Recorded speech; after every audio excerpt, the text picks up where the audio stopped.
Hello, welcome to this week's edition of the MMA Freak cast. I am Matthew Salzer. I am Edson Valenzuela. And today we are talking about a few different things. So the major event, of course, was this last weekend. We had UFC 192. 192. Yes, UFC 192. Gustafsson versus heavyweight action. Cormier versus Gustafsson for the UFC Light Heavyweight Championship. Matt, let me ask you a question. Yes. Is the light heavyweight division the greatest division of all time in the UFC? It's probably one of the greatest divisions. It's just so impacted. There's so many. There's just so many former light heavyweight champions that are awesome champions, right? That would qualify as like some of the best champions that the organization's ever had. There's been a consistent competition since like 2008 or something like that. Oh, I'm sorry. Pardon me. There's. Well, also remember in 2008, that was that time where you were having like constant turnover in the light heavyweight division almost every single championship fight. That because once Liddell lost, that's when things started. That's when it just this tumble. It was a snowball effect. Things kept going. Where, it was Rampage defended once against Dan Henderson. Then he lost it to Forrest Griffin. Forrest Griffin lost it to Rashad Evans. Rashad Evans lost it to Lyoto Machida. Machida lost it he defended against Shogun once. And then lost Those fights were awesome. And then that's when a certain rising prospect named John Jones started winning some fights. And got disqualified once for elbowing Matt Hamill on the top of the head. Yeah. Well, no, it wasn't the top of the head. He was going. I've never liked those elbow rules in the UFC anyway myself. Another 12 problem. to 6. Get out of my face. Well, another problem with that rule is the fact that they put it into implementation because they're afraid that someone would do that to the spine. But that's already an illegal strike to begin with. You cannot strike the spine, and you can't strike the back of the head. So if you're going to go like this, there's not a whole lot of power to begin with, with something like that. You can get more power going with an elbow strike than you can there. I mean, but to me, that's the only blemish on John Jones's record, and that's not a real one. Yeah. So Gustafsson for the second time was in the number one contender spot. This time it was against the shorter Daniel Cormier, the more wrestling-centric, less dynamic striker, though still a very solid boxer. Yes. Yeah, and actually, do you remember the Josh Barnett fight where Cormier picked him up and flipped him? Yeah. Exact same thing happened. First round. He flipped Gustafsson. Yeah, he did that high crotch, picked him up, and Gustafsson flipped and was airborne. And it just went whoop, boom. How did Gustafsson? Exact same thing. How did he transition? Was there a scramble or was he stunned? He wasn't stunned, but Cormier was actually able to do a little bit of ground and pound, not a whole lot, but he was able to do a little bit of ground and pound before Gustafsson got back up. If you had to give me a percentage, I missed the fight. If you had to give me a percentage, how much of it on the feet, how much of it scrambling on the ground, or I'd say like 70, 80% on the feet. And surprisingly, probably half of that was actually Gustafsson taking down Cormier. That is impressive. Yeah, because we're talking about an Olympic caliber wrestler here. You mentioned earlier this was might be regarded somewhat as a controversial decision. Because it was a split decision. Yes, it was a split decision. Some people, and obviously one of the judges, felt that Cormier was the one that Gustafsson was the one who won. But to me, it was more that I do think Cormier did enough to win. Though it was close. Yes, it was close. I mean, and good to hear that, because I think that for a little while there it was shaky. Scoring has been shaky. The history of scoring, history of bouts that have gone to judges in MMA has been weird. which is why you always hear the saying, "Never leave it in the hands of the judges." But this time, I think they got it right. Judges got it correct. Yes. So a fight that didn't take place. Which was, I can't remember if it was supposed to be the co-main event or, it was supposed to be the co-main event, was Johnny Hendricks versus Tyrone Woodley. The day of the weigh-ins, Johnny Hendricks had a kidney stone and a blockage, an intestinal blockage, so he couldn't get to the fight. Sounds gross. There are people saying that. What are people saying? There's people saying, including Dana White, that it was related to his weight cut, but those would be kind of more atypical of those are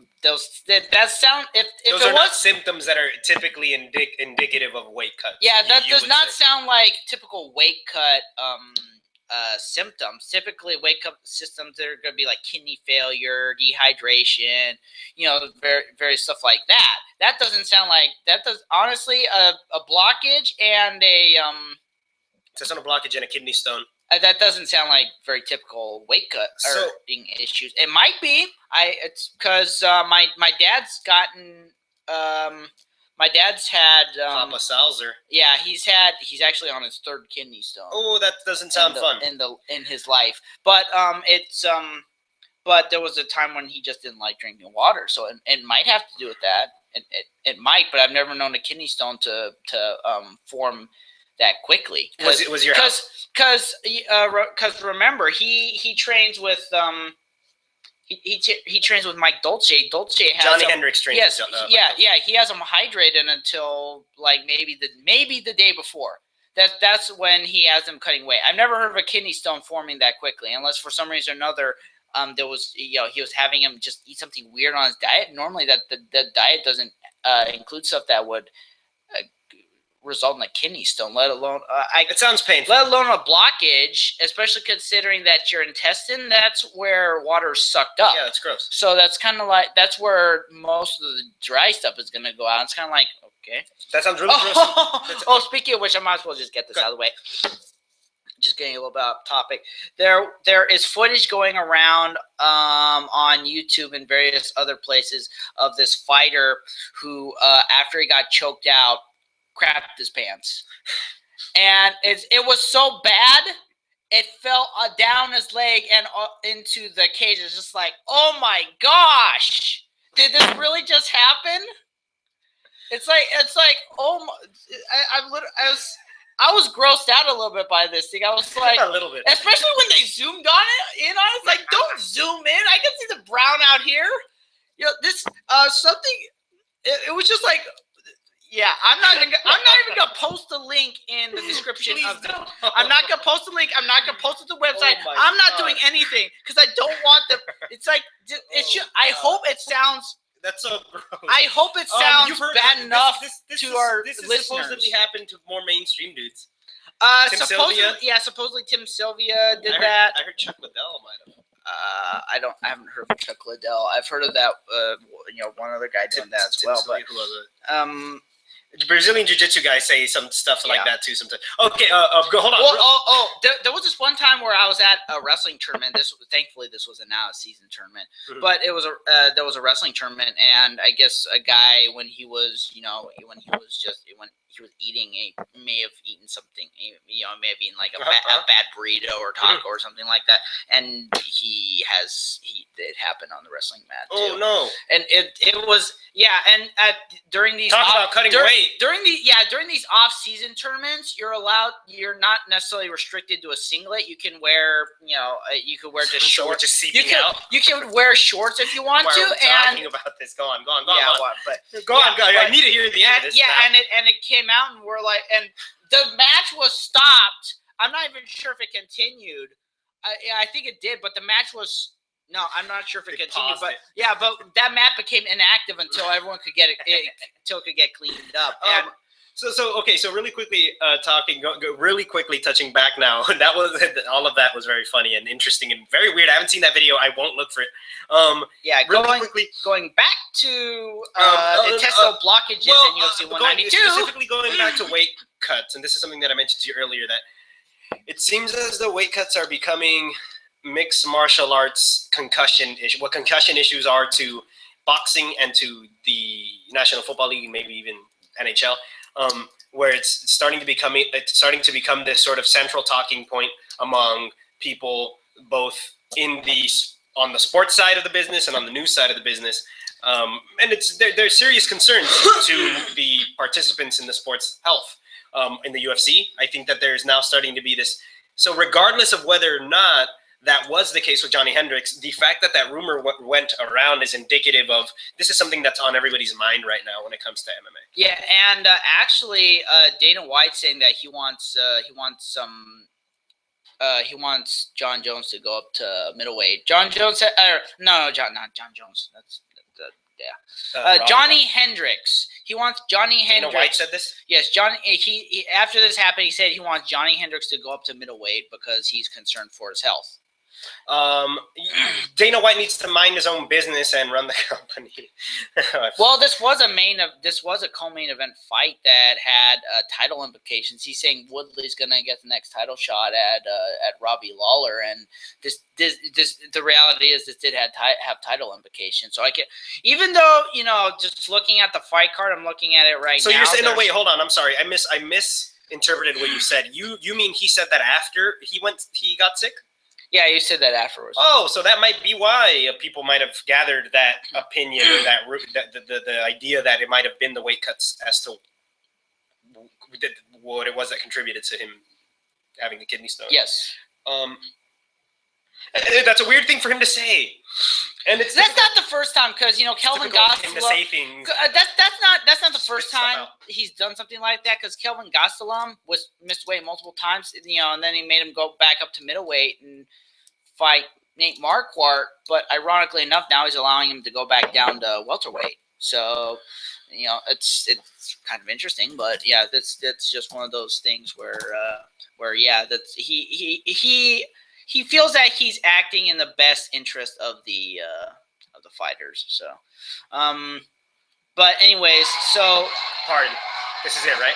Yes. Okay. I'm just gonna tweet it out. I don't want to watch it, but I will. I do not mind tweeting it out. Yeah. Continue. Yeah. So back to let's get to the real co-main event that actually did happen, which was Ryan Bader versus Rashad Evans. This did have title implications. An ex-UFC champion and a UFC light heavyweight mainstay, sort of a newcomer, but has been there now for a little while. And interestingly enough, these are both Ultimate Fighter winners. Yes. Yeah. I forgot Bader won. Season 8 for Ryan Bader and Season 2 for Rashad Evans. Yes. And I agree that Bader did win because he was the better wrestler, he was the better aggressor. He was the one overall who just had more of a emphasis on that. So Bader. And revitalized sort of his career, right? Yes. It's been there was a point where you could have argued that he kind of went into that he may have just become a gatekeeper of sorts. I was about to say the exact same thing, in that I kind of resigned a long time ago to him having sort of become the new gatekeeper, because you see that with a lot of fighters. You've seen that with a lot of fighters. Where Doom was one, you could have felt that way. Lawler, people pretty much counted him out. Yeah. Let's see who's the UFC though. They have their Dos Anjos. Dos Anjos was another one. There's most of the champions were people who we just assumed were just gonna be lifelong gatekeepers. And then they turned their careers around and became champions. And they have company men as well, so you get sort of used to that. They have those that have come through the Ultimate Fighter system, yes, and then sort of have a job. Dana White has been open about saying this person has a job with me forever. That person has a job with me for Forrest Griffin and Stephen Bonner were two specific examples where he was like, no matter what, these guys not no matter what. Like, Bonner's gone elsewhere. Bonner's but in Bellator. But he did express that opinion, I think, at some point. You might be able to find it. Well, Griffin, he is pretty much a UFC ambassador now. If we want the technical back, because he's still involved with he's still involved with their online content. He's still involved with their promotions and stuff like that. He's still he's got a job with them for life. I believe he might have given Chuck Liddell sort of similar praise.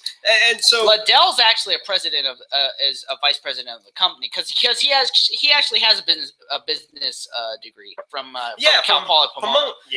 He does, which is where he wrestled, which proves I did not know that. Which proves his he was D1 wrestler there. He actually which proves that there was more to him. There was more. He had a very underrated. There was more to the Mohawk.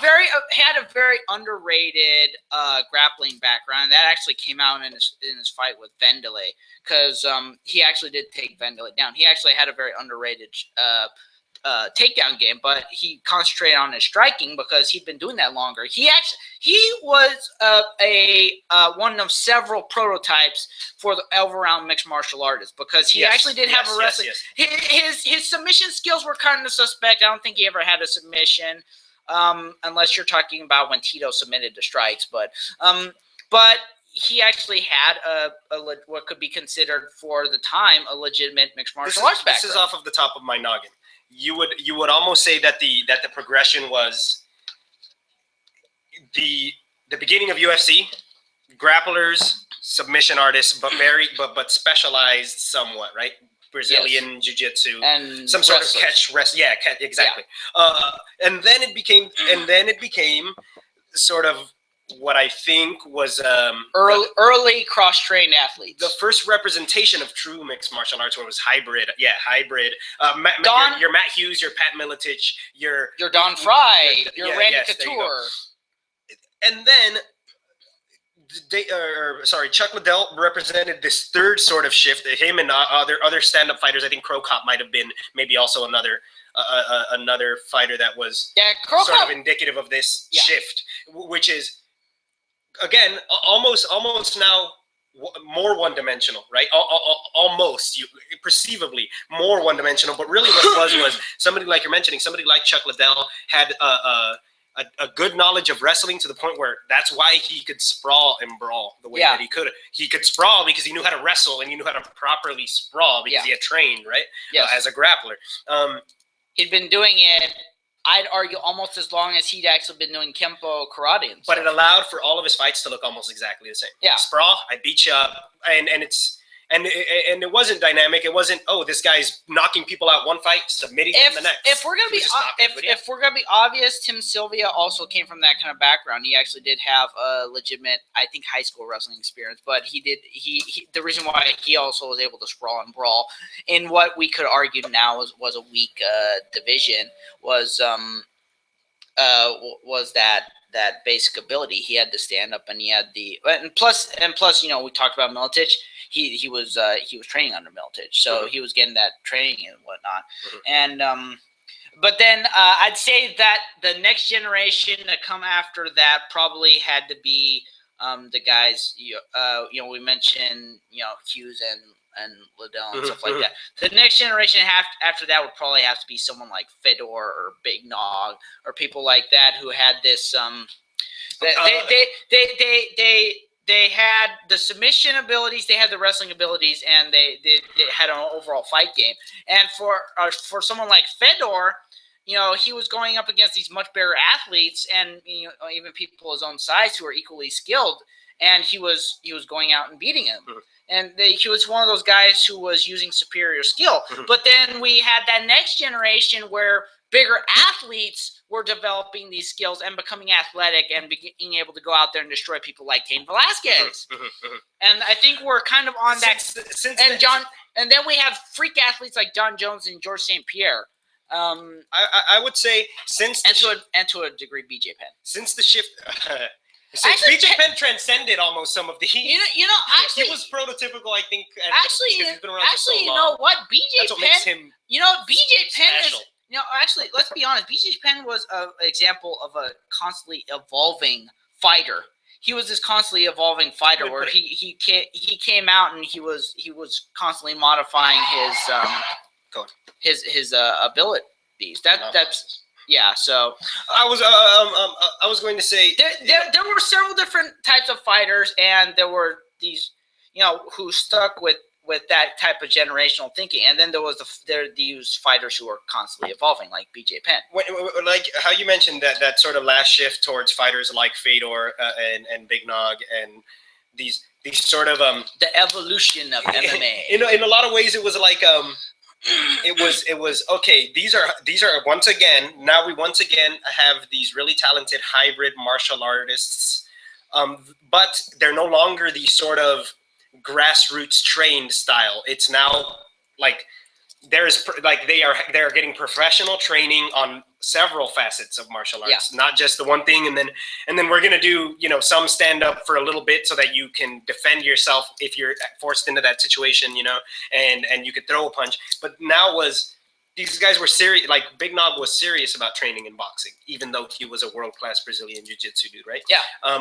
The sport of combat sambo very easily translates to what mixed martial arts is, right? Yes. So it was a very easy transition. It's already a hybrid martial art. It's similar to Jeet Kune Do, I'd argue. So it's a wonderful thing, and now almost everybody is that. Now almost everybody is that fighter, or there is. I personally don't see a trend anymore the way that you used to. I'd argue that some people still, to a degree, maintain their original fighting style in a way to where they could go back to it if things hit the fan.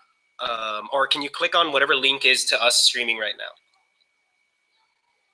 just so I could see it? Oh, it's that one right there. It's this one right here. Can you copy that and then go to? Are you on Gmail right now? Yeah. Can you message it to me? Maybe not right now. Darn it! It's because we didn't actually give the link to the podcast. Tweet it out. Anyway, while you help me with that,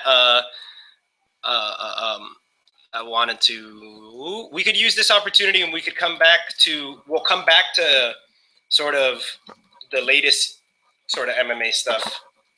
And reactions to more of the fights and stuff. But you want to talk about the WWE for like 8 minutes? Well, actually, tell me. Actually, I'd like to go ahead and just keep it going. I want to continue with this. Ruslan Magomedov versus Sean Jordan. That was the fight after Bader Evans, and Magomedov has kind of been this. He's been one of these underrated dark horse type fighters who kind of got coming under the radar. Sean Jordan's been in the UFC for a little bit, and he's a former football player and for LSU, and he's got this athletic, big athletic.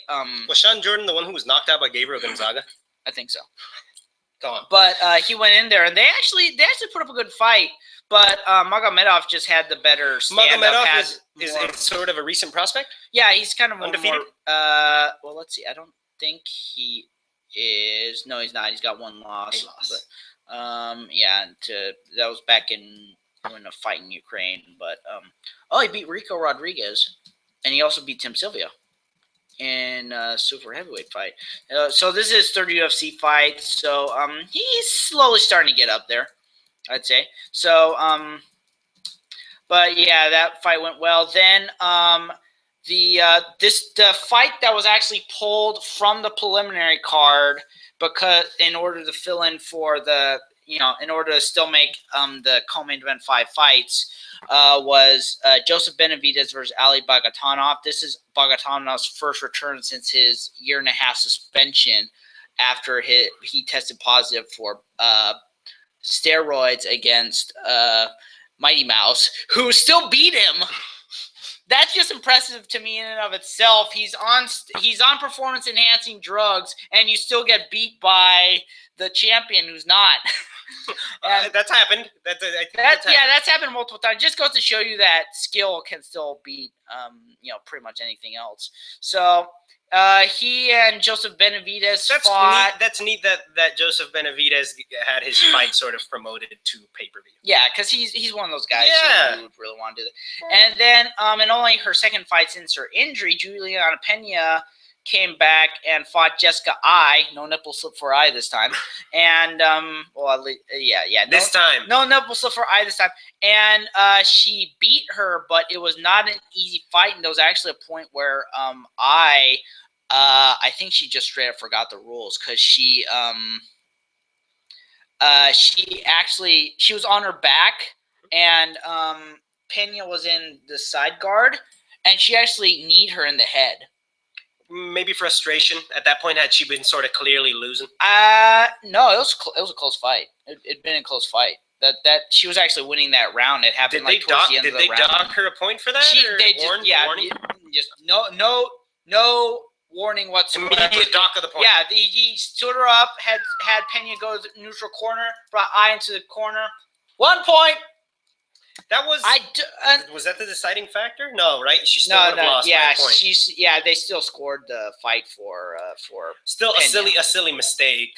Yeah, it was. Well, she should have known better. Honestly, she should have known better. That's unprofessional. She knows the unified rules. She should have known better. But if Juliana Pena was kicking my ass, maybe I would have reacted. It was like I said, it was a close fight. Okay, maybe not kicking my ass. Yeah, it was a close fight. Pena won the first round. I had been controlling that round the whole time. I think that's the round that she. Oh, so since it's 10. I think that's the round that she actually won. That she would have won otherwise. Oh, I see. So they scored it maybe 9-9. They scored that one maybe 9-9. Yeah, they scored that. I think they scored that one 9-9 and. Well, yeah, because you. Is there a 10-point must in 10-point must? Then no. Then that means I do believe. Then that means that she loses the round automatically. I think because she can't since there is a 10-point must. If one fighter can't since she had a point taken away, she can't have 10 points. That could be a 9-9. Okay then. Maybe I'm misinterpreting what a 10-point must system means. Yeah.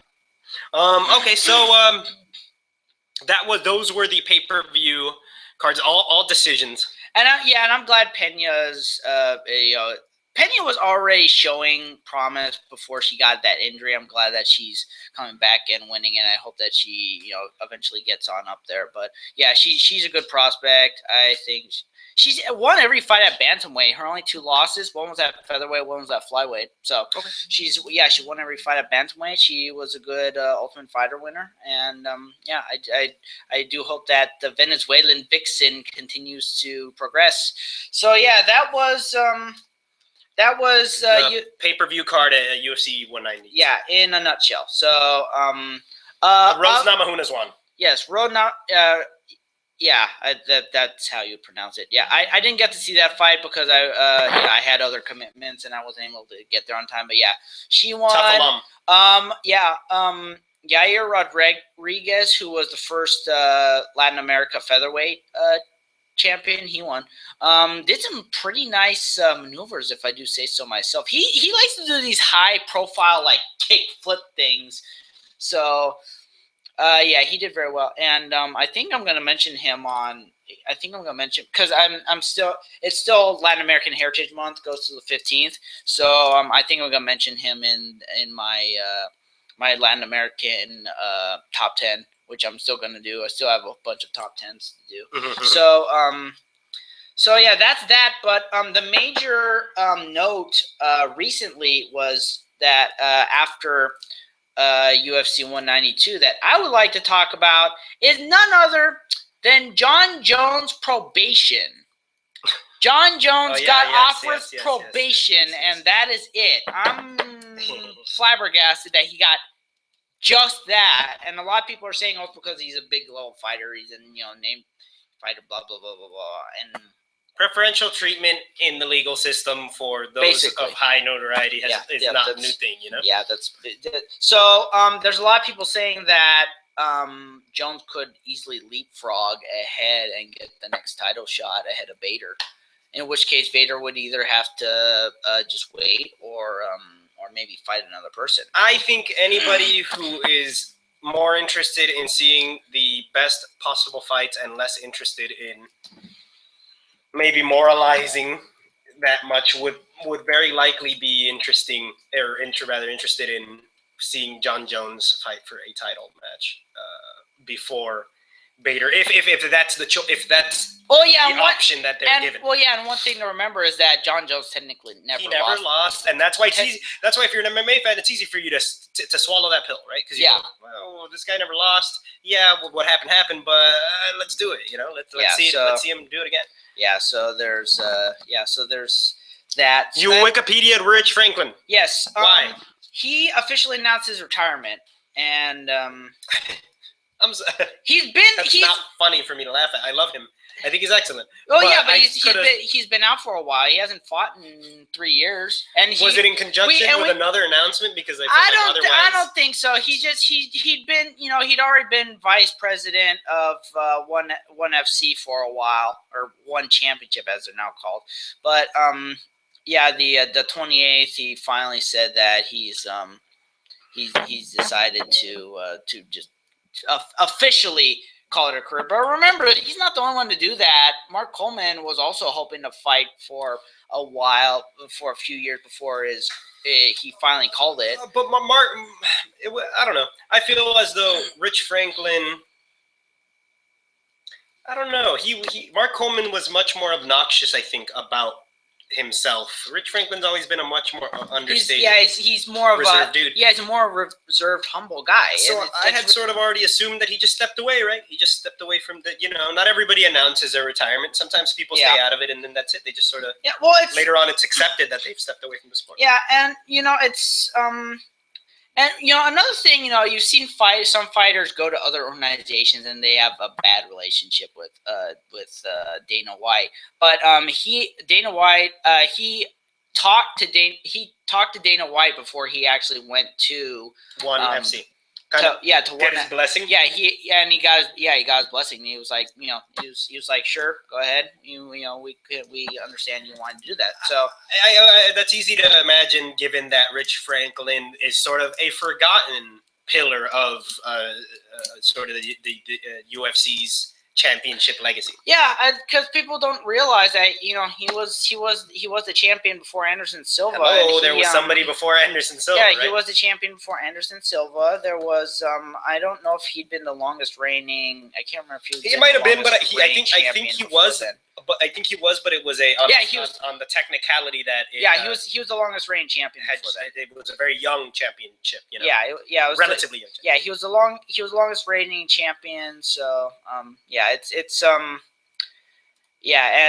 so it's kind of bittersweet to finally hear that happen. But we wish the best for him. We're glad that he's got this. He's basically got a retirement job. Is basically what it is. So we're glad to see him. Thanks for the memories. Yes, yep. Thanks for the memories, Rich Franklin. Mr. Franklin. Yeah. You will. In the octagon, you will be missed. But we look forward to seeing what you continue to do in One FC and that in Southeast Asia. So, yeah, and so then another event that's coming up, actually, no, something that the UFC boldly announced that I think it's going to be interesting to see how it plays out. But the UFC announced that they will be holding an event in Madison Square Garden. This beside the fact that MMA still is not legal in New York. They're basically saying taunting. They're basically defiantly saying we're going to hold this event. But my question is, what in the world? What do you do if you're? What in the world would happen? What agency in New York would be in charge of trying to stop that? It's like, are you going to get every single police person possible are you going to get the whole NYPD to try to stop this? It's like, how does this happen? it should be interesting. It's gonna be next year. I feel hopefully it's sort of this defiant, symbolic statement of you have no choice but to change, right? There has to be a change in what we're doing here, because it's unrealistic for you to keep us out of this state forever. Yeah, I really don't understand why it's been out for such a long time. Everyone else it's like New York, get over it. No, specifically the legislature, because the state of New York, whenever the UFC's gone to New Jersey, right across the river, they've come out in large numbers. It's like, legislature, get over it. It's a new time. The sport is not this barbaric, thing. Every other state athletic commission handles MMA, but yours. You can benefit from this. But yeah, it's whenever there's the moolah involved. It's never supposedly that John Jones target return is being aimed for that. Okay. So that'd be big, Yeah, and he would be part of history further. Another thing that was recently brought up that since you wanted to talk about pro wrestling earlier, apparently CM Punk injured his shoulder. But I also heard that he's had like a very hard work ethic since going into it, because he's making up for lost time. Yeah. So but that very well could have been a part of. Yeah, and we've been waiting for a while. We heard this announcement. And it's like, okay, and we're still kind of waiting on it. So there's still it so long ago. Yeah, there's still talks about his first fight being the Green Ranger. Tommy. Yeah. That would be interesting. Can you just imagine? Can you just imagine those? Can you just imagine those CM Punk coming out and then the Green Ranger coming out, maybe to Power Ranger music? That would be nice. Well, can you also see that the kind of promo you'd get, considering that they're doing a reboot for the Power Rangers? They're doing a reboot movie with the original characters. I'd say this. That would not the original actors, because the Pink Ranger's already been cast as somebody else. But that would not surprise me as far as Dana White trying to capitalize on something, any old thing. Yeah. Just teasing. No, it would be neat. Though I personally highly doubt that it would be.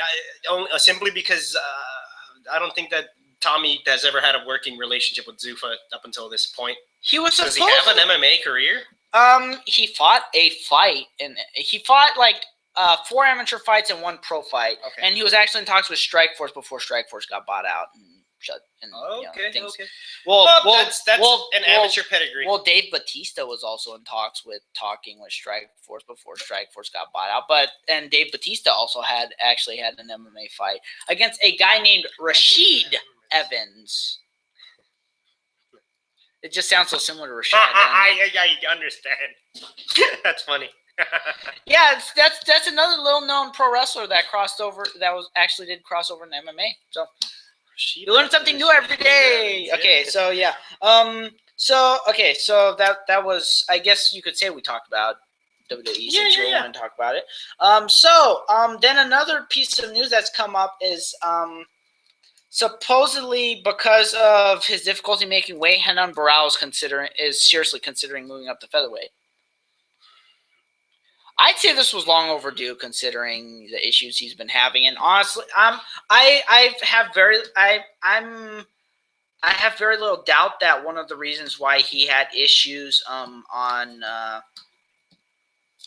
with the fights with the recent fight, especially against Dillashaw, may have had partially to do with his weight cutting issues, because he's cutting a huge amount of weight, and he's got the issue, and that saps away from his cardio. He looked worse in this fight than he did in the last fight. So you can also interpret it as perhaps he knows he has hit a wall named Dillashaw. Yeah, I rhymed and I didn't mean to. I'm a poet, and I didn't mean to. Yeah, the Dillashaw wall. He basically he ran into this wall, and then he tried to break it down, and he couldn't. So, we all know why he didn't want to go up to featherweights, because he doesn't want to be in the same division as Aldo, because Nova União, that's one of those close fight teams that doesn't want to, they don't want to fight each other. They don't even want to be in the same division. That's why, fight teams like that, they'll go in different promotions. They'll be in different weight classes. They'll do anything but even hint at the possibility of them having to fight their teammates. It's nice to see that sort of camaraderie in the sports culture, in this sports culture. But it's a pain in the butt for viewers when they're all such buds that they, it's not like that in boxing. It's not like that, I think, in very many other, and that is to say that MMA is a much more community. I did talk. I've talked to somebody recently about that. Fights in boxing, fight camps are all tailored to, with bigger name fighters. Fight camps are tailored to, around a specific fighter. It's called a fight camp, but it's all tailored. Rampage's camp. John Jones's camp. You guys train while I'm also doing the real training. Yeah, that's basically what it is. That's how things like that are structured. But the UFC on the other hand, MMA on the other hand has this more of this. Yeah, it's got this camaraderie. It's got this. It's got these this whole just sort of the fight camps are real fight camps. The fight teams are real fight teams. Since MMA, I do believe that more than boxing, MMA translates across body types and sizes. Yeah. Boxing, when you're heavyweight, you are not going to spar and train the same way as a lightweight. And I think that element of, hey, we can all roll together, Yeah. We can kick, we can do some sparring together, it allows for that sort of thing to grow, I think, maybe. Yeah. I've never been part of a fight camp. Oh, and I haven't either, but, but I went. Though I did go to Extreme Couture and get to watch the guys train, but I'm not 100% sure if at the time that I was there that anyone was even training for a specific fight. So but so another thing I didn't want to talk about is kind of a shift I've seen in the UFC strategy, which was last month and this month. There's only probably been about an average of 2 UFC fights per month. Hey! So, I believe that probably the very first week that we did this podcast, that was something that we mentioned, which was the oversaturation. Yeah, and continual sort of just hitting you with pay-per-view followed by pay-per-view followed by event followed by free event followed by pay-per-view. I'm looking at the schedule right now. September 5th and September 27th, those were the only 2 fights. It was a fight night and a pay-per-view, and then this month we just had the UFC 192, and we're gonna have 24 at the end of the month. So these are but the strange thing was this was all part of the Go Big tour. They were doing that whole promo when they did that fight conference. I think it was like in I think it was in either July or August, but it was part of that whole Go Big tour. Things are gonna pick back up again in November and December, but that has more to do with the fact that it's the end of the year, they wanted to go out with a bang, et cetera, et cetera. But I think they just realized that at the rate they were going, they couldn't keep it. It wouldn't. It was it was not really. What in the? Oh my gosh! I just realized that there's going to be 3 UFC events in December. So there you go. No, there's going to be 4. So there you go. And 3 of them are a day apart each. They had them chambered. There's UFC Fight Night, Van Damme versus Calderwood, the Ultimate Fighter finale, and UFC 194 on the 10th, 11th, and 12th. I didn't realize that. There are 4 in November. This is kind of crapping on your point. Maybe it was just a slow fall season or summer or midsummer season. Yeah, I think let's say fall. Let's say fall because they were doing these. Wow, there were 5 events in July. So they went from 5 to 3 in August to 2 in September to 2 in October. So they did tone it down for about 2 to 3 months. Yeah. Oh, and I think they just I do think that they and Fox just started to realize one thing you also have to remember is that it's also football season. Yes, this is true. So it's college football season. They're going to want to jam as many as possible, and that probably in all honesty that gives the UFC time to finally just rest. We could be like, oh, okay, we don't have to jam all these people onto onto these fight cards. Again, like I mentioned earlier, it was hey, UFC, it's okay if you scale back some of your talent. If it's okay if you restructure some of how you make your matches. If it's going to mean that you're not completely saturating the market with events constantly that are hard to keep up with, that are hard to pay for, and sort of shell out that amount of cash at that rate, and also that have, I think you specifically attested to this, diminished talent on the fight cards anyway, because they are holding so many so often. Yeah, and it's for definitely UFC 192. It definitely paid off because we actually did see some bigger name fighters because obviously Cormier, Gustafsson, Bader, Evans, Sean Jordan I'd say is a name fighter, Bagatanov, Benavidez, Pena, Rodriguez, not so much the other people, but they were able to actually put together some name fighters on these fight cards as of for this 190 an October event. Yeah, for an October event. Let's see. Now we're looking at UFC Fight Night Barnett versus Nelson. Yeah, obviously at Barnett Nelson. Hall, Musashi, Horiguchi, Camus, those are named fighters. Mizugaki, Roop, those are named fighters. Brandao. Yeah, they were able to put on some named fighters. Of course, they appealed to the Asian, the Asian crowd, but the Japanese crowd specifically. But they were able to put on some named fighters on that fight card. And then let's see, 191.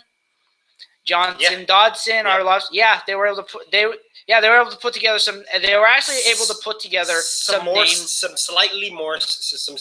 were slightly more stacked than have been where they're trying to spread the roster out far and wide. And we're looking at 24: Poirier, Duffy, Miocic, Rothwell, Houlihan. I know is a local. Is a local Scottish, Irish fighter because this is in Ireland. A lot of these fighters are more regional fighters, but yeah, they're actually able to put together some decent fight cards because they're not trying to spread the roster out for these 2 months, and it's been a cool couple of months in MMA, a cool couple of headlining matches and just matchups in general, and sort of the shaping of a lot of divisions has taken place, right? A lot of loose ends are sort of starting to get tied up.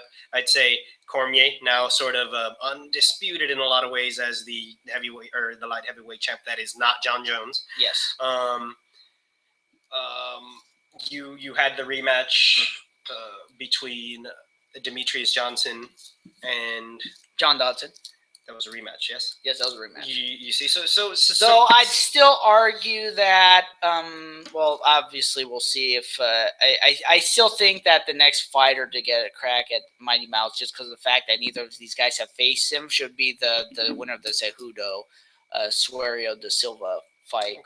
Because, like I said, neither of those guys have faced him. Both of those guys are rising prospects. They're on the rise. I think those guys should be the ones who should get the next crack at him.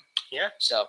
But I don't disagree. Yeah, but we'll see what happens there because it's about a variety of factors. It's about timing and whatnot. So we'll see how that goes.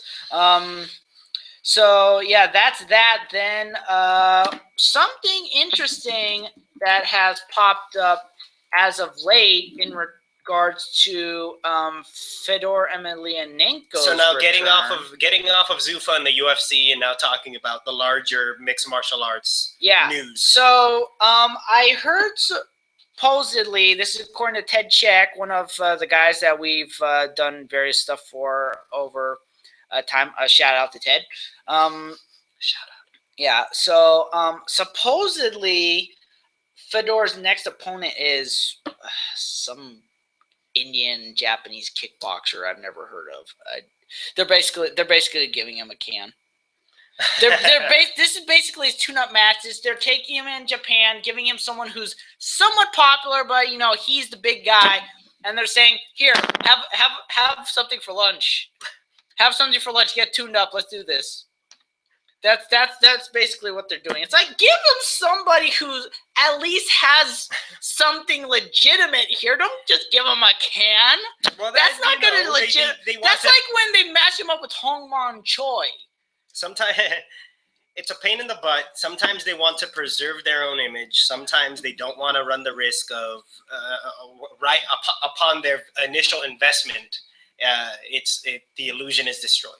Yeah, right? It's like we already gave you all this money. You lose in your first fight. You got to be kidding me. They just don't. They simply don't want to risk it. But yes, this is diminished. This further diminishes Fedor's legacy. Yeah, all the guys that this more than the losses.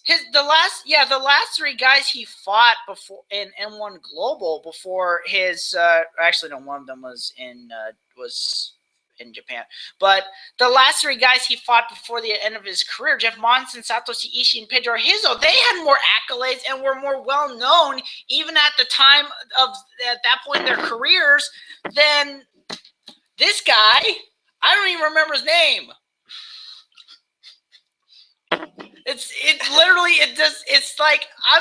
He's not worth me remembering his name to even mention it. Again, not the first time. It's almost not. It's not worth even getting upset about because it's happened so much. It's a freak show. That's what it is. It's a freak show. It's a bummer for guys like you and I that really do hold Fedor's legacy in sort of reverence.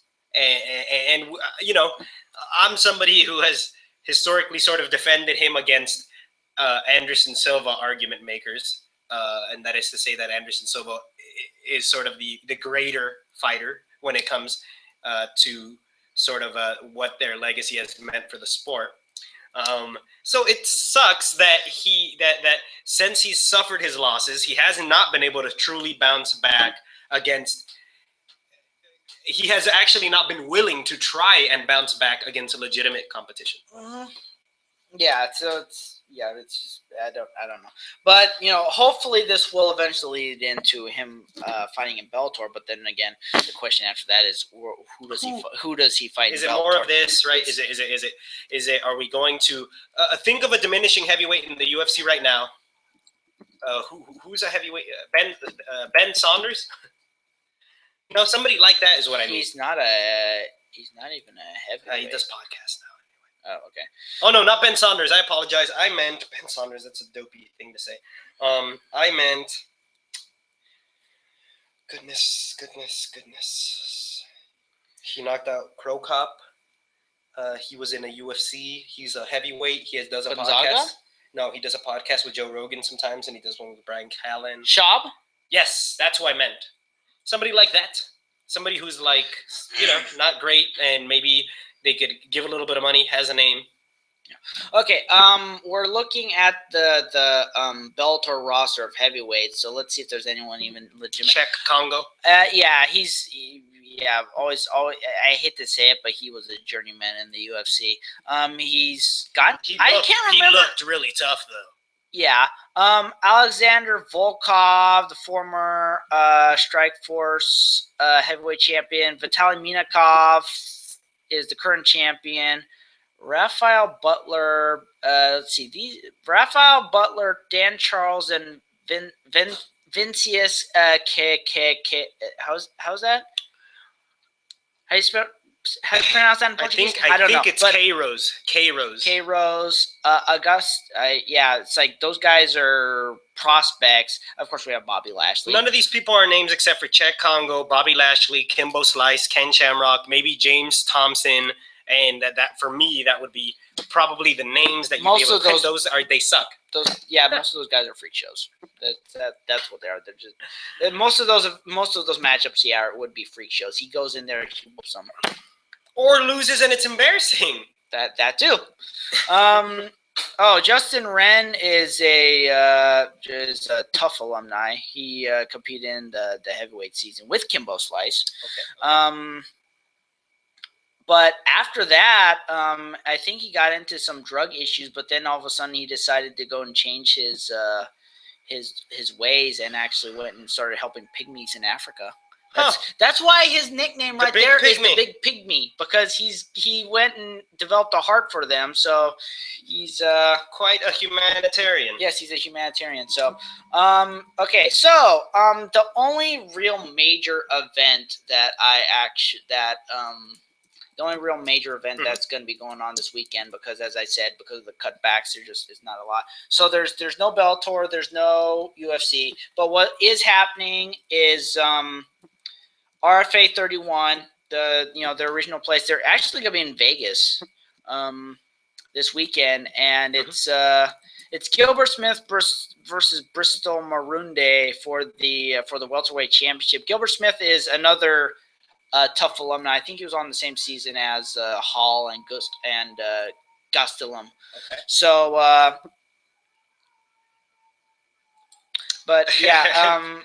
So technical difficulties. Yeah, so he's a Marunde. I think he's been on in RFA for a while. Then in the co-main event for their strawweight championship, we have Zola Frosto, who is the known as the Warrior Princess. She's the excuse me. She was the only strawweight champion of Bellator, going against Jocelyn Jones Liebarger. And that's going to be that's tomorrow the 9th on Access TV. And that's the real major thing. I actually heard a rumor, this is unconfirmed, but I actually heard that RFA was actually bought by the UFC, and they're eventually got transitioned to UFC Fight Pass. But that's a rumor I heard. I don't know 100% if it's true or not. Whoa!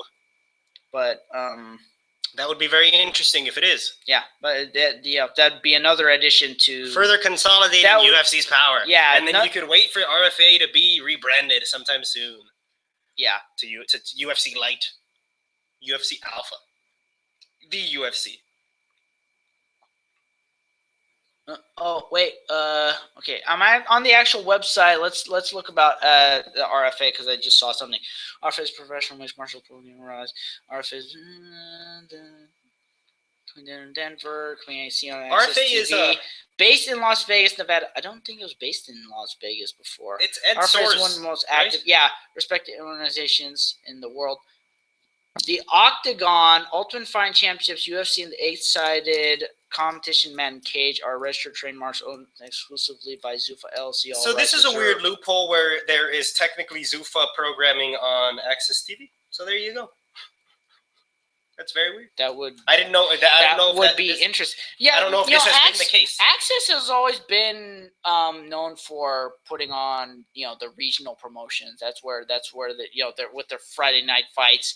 They've expanded their programming to not just MMA but also Muay Thai with lion fights, and they also actually show New Japan Pro Wrestling. Which actually, believe it or not, New Japan Pro Wrestling is actually the number 2 most watched. It's basically the number 2 pro wrestling promotion in the world. If we're going to talk about pro wrestling, it's second to the WWE. Yeah, it's second to the WWE. It's which means it's even greater than than TNA, which is number 2 over here. But something else about that there is that. is that they've actually re-entered into a working relationship with the National Wrestling Alliance, which earlier off air we were talking about how in pro wrestling all the major promotions that you could think of were once a part of this the regional National Wrestling Alliance system. The regional system. Right up until about the 80s when WWE separated and became its own entity and just started expanding. And then WCW separated, so did ECW. And then WWE bought those two out. Then TNA rose as part of the NWA and then separated. TNA was Jeff Jarrett, right? Sort of doing his thing. Yeah, so, and it's basically... and the NWA is a shell of what used to be, but now there was actually a point wherein New Japan was actually a part of that system. They are now back in a partnership to where the NWA gang exposure there now. They're actually showing their they actually get the NWA the NWA regional shows the major in Japan or something. No, they actually have fighters in New Japan. It's similar to it's they similar have to an exchange sort of. Yeah, they have an exchange system going on, and actually the major championships for NWA are actually in New Japan now. Because of that, it's that regional system. The championships have been allowed to kind of transition from promotion to promotion to promotion, just depending on the availability of the fighters and stuff like that, and who they want to win, who they want to lose. Obviously, with the scripted nature of things and all that. So it's the NWA World Heavyweight, NWA World Tag Team, and NWA Junior Heavyweight Championships. They're all in New Japan right now. So they're getting exposure there. Obviously, since it's now on Access TV, they're even getting more exposure. That's probably the most mainstream exposure they'll be getting. Yeah. So definitely this side over here in the Western world, rather. Yeah. So but that's that whole thing. So that's about all I think we have to really talk about. Is there anything else you want to mention? Other than what, go check out my interview with Sam Alvey. The audio wasn't the best. It's on the MMA Freak. It's still good interview. .com. And thank you very much. I appreciate it. I was happy with him, and I thought that he was very nice and he was very candid, and we spoke about some kind of private stuff. Yeah. Talked about his engagement and stuff like that. Getting engaged on the night he had a fight, and. It was neat. So, check that out if you want to know more about somebody on the UFC roster. And there should be more action forthcoming, and as far as interviews are concerned. And but that's really it. Anything you wanted to sort of mention in passing right now? Something I did want to mention in passing is that when I went to watch the fights on Saturday night, I ran to this... You ran into someone? Yes, I ran into this gentleman by the name of John Hernandez, and he is a member of the Mixed Martial Arts Fighters Association, MMFA, which has been partially behind the lawsuit. They're also lobbying heavily for just their goal is basically, you might call them a union, but they don't require union dues, so that pretty much doesn't make them a union. But they're lobbying specifically for the rights of fighters, and they think they believe that the UFC has kind of is kind of squashing that in a way. So theoretically, it would be the equivalent of the NHLPA. The NFLPA, yes, the Players Associations, yes, things that are commonplace in other sports, yes. So that's what they're working on. So I actually got in contact with them, and next podcast next week. If you aren't available, then I'll be able. You'll be able to make it happen anyway. Yeah, I'll be able to make it happen anyways. They're talking about. I talked to him about it. He's definitely gonna be on the show. He's talked about getting some higher profile we're talking big names. I don't want to mention anyone by name, but in case he can't deliver. But he's talked about getting some big name fighters on the show. That's something So that's exciting. We're gonna work on this. We're definitely gonna work on this. So let's do it. Yeah. So that's. So what do you think? This episode was fun. Yes, this episode was fun. We were actually able to get things done without really being under a time crunch. It was nice. Yeah, we're ending right on time. Right on time. Yeah. So, okay. So that's So give me your Twitter handle for what? Okay. So my Twitter handle is at Matthew Salzer. Mine is Edson EDSON_V as in Victor. Yeah, and the website's Twitter handle is at MMA Freakout. We're on Facebook. We're on Google Plus.